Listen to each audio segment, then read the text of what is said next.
Dios Padre nos invita a escuchar a su Hijo, a escucharlo en la Biblia, a escucharlo en los acontecimientos, a escucharlo en el prójimo.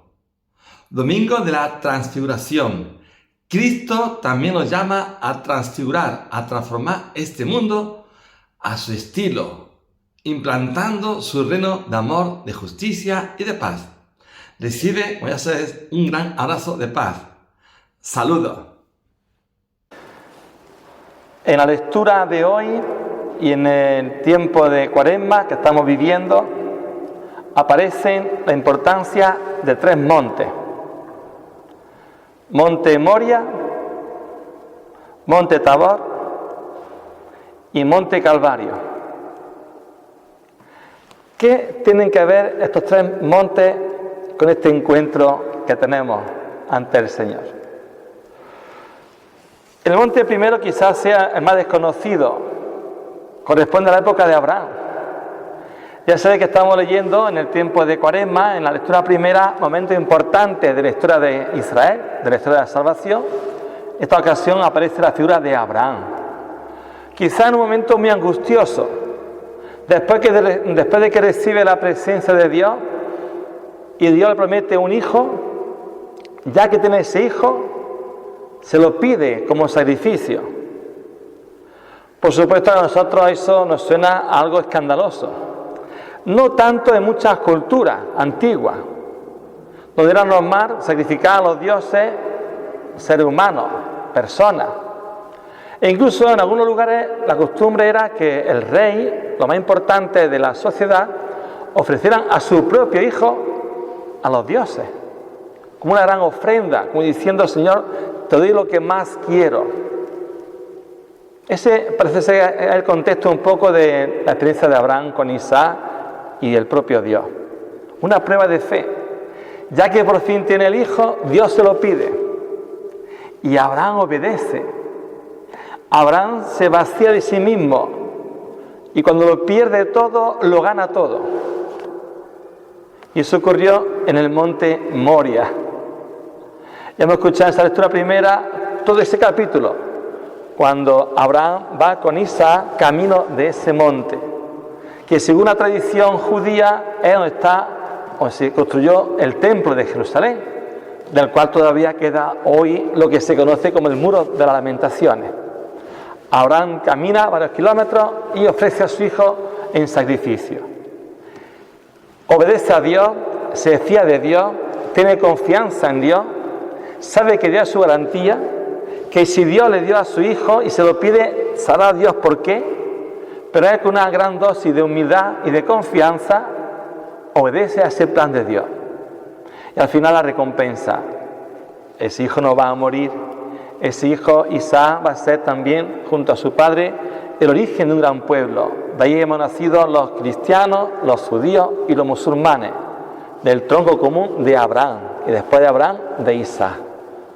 Y luego también ocurre que mucha gente, muchos estudiosos de la Biblia, han visto en esa experiencia de Isaac, camino del monte para su muerte, un anticipo de la experiencia de Jesucristo, camino también del monte para su muerte.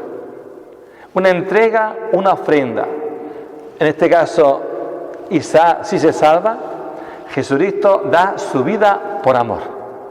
Por eso son tres montes: el monte Moria, la experiencia de Abraham y de Isaac; monte Calvario, al cual nos encaminamos en la Cuaresma, porque vamos camino de la muerte de Jesucristo, pero no como finalización de nuestra experiencia, es como una etapa para llegar a la gloria.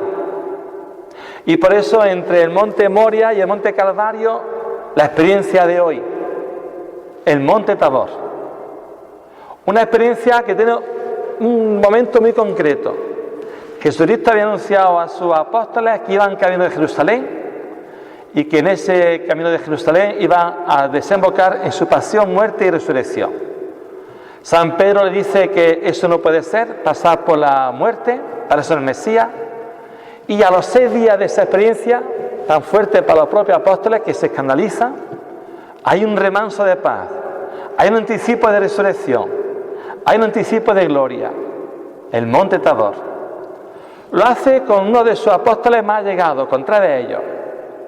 Y la experiencia que San Marcos nos regalaba es la misma que aparece en la Biblia cuando hablan de las propias manifestaciones de Dios. Un monte, una nube, un ruido, voces. Así ocurrió parecido al monte Sinaí, cuando se apareció al pueblo hebreo, y también así se aparece hoy en la experiencia ante esos apóstoles. ¿Qué nos trae esa experiencia que supone el monte Tabor? Por un lado encontramos a 3 apóstoles que ven cómo Cristo se transfigura, se transforma.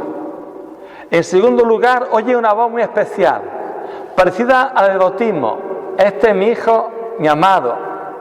Y añade el evangelista: escuchadlo. Hoy nos pide Dios Padre que escuchemos a Jesucristo, que escuchemos a su Hijo, que lo escuchemos con su palabra, lo escuchemos en los acontecimientos, lo escuchemos interiormente, en lo más íntimo de nuestro ser, que lo escuchemos con las circunstancias que nos rodean. Este es mi Hijo, mi amado, escuchadle. También nos trae la experiencia que junto a Jesucristo está Elías y Moisés. No son 2 personajes normales de la Biblia, son los 2 personajes quizás más importantes de la Biblia. Moisés porque es el gran legislador, es el que da identidad al pueblo de Israel, es el que hace el Antiguo Testamento, la antigua alianza, el pacto de los 10 mandamientos. Y Elías porque fue gran profeta que purificó la fe de Israel en un momento muy crítico, cuando el pueblo creía más en los dioses paganos de los dioses de los cananeos. Y Elías consigue esa purificación. Y para el pueblo de Israel quedaron esos 2 personajes como casi lo máximo. Y los 2 se ponen acompañando a Jesucristo, como diciéndole a los apóstoles: fiaos de Jesucristo. Lo que está diciendo y lo que va a hacer está respaldado por nosotros. Sirven como avales, como garantía de que el mensaje de Jesucristo va en consonancia con la propia experiencia bíblica. Claro, ante eso, ¿qué hace San Pedro? Maestro, qué bien se está aquí, qué a gusto. El deseo de estar cerca de Jesucristo. Ojalá que también nosotros podamos decir eso cuando nos encontramos con Jesucristo, ya sea en los sacramentos, sea en la oración. Señor, qué bien se está contigo, qué bien se está con tu palabra, qué bien se está con tus sacramentos. Y ojalá también que la gente, la que esté cerca de nosotros, puedan también decir lo mismo. ¿Quién está contigo? Eres un cristiano o cristiana que da gusto estar contigo, porque transmite alegría, transmite serenidad, transmite compromiso, transmite sosiego. Y entonces la experiencia de Jesucristo también se puede aplicar a cada uno de nosotros. Fijaos, 3 montes: el monte de Abraham, el monte del Calvario y en medio el monte Tabor, para que nuestra fe sepa que no termina el Viernes Santo en el Calvario. El Tabor es un anticipo de la resurrección, para recordarnos justamente eso, que la meta nuestra está en la propia vida junto a Jesucristo. Por eso el Salmo que vamos a estar repitiendo, el Salmo 115, la frase maravillosa: caminaré en presencia del Señor en el país de los vivos. Caminaré. Somos aves de paso, somos peregrinos, somos personas errantes. Estamos aquí en el tiempo que Dios disponga, pero nuestra meta no está aquí abajo. Por eso dice: caminaré. Somos caminantes, somos peregrinos. ¿En presencia de quién? En presencia del Señor. Es el que nos arropa, aunque muchas veces parezca que la vida marcha en oscuridad, pero estamos siempre en su presencia. Y luego, en el país de los vivos, el horizonte nuestro no es el país de los muertos, aunque pasamos por la muerte, es el país de la vida, de la gloria y de la resurrección. Que su misericordia, la de nuestro Dios, nos acompañe siempre y que sea ese el compromiso auténtico para cumplir su voluntad.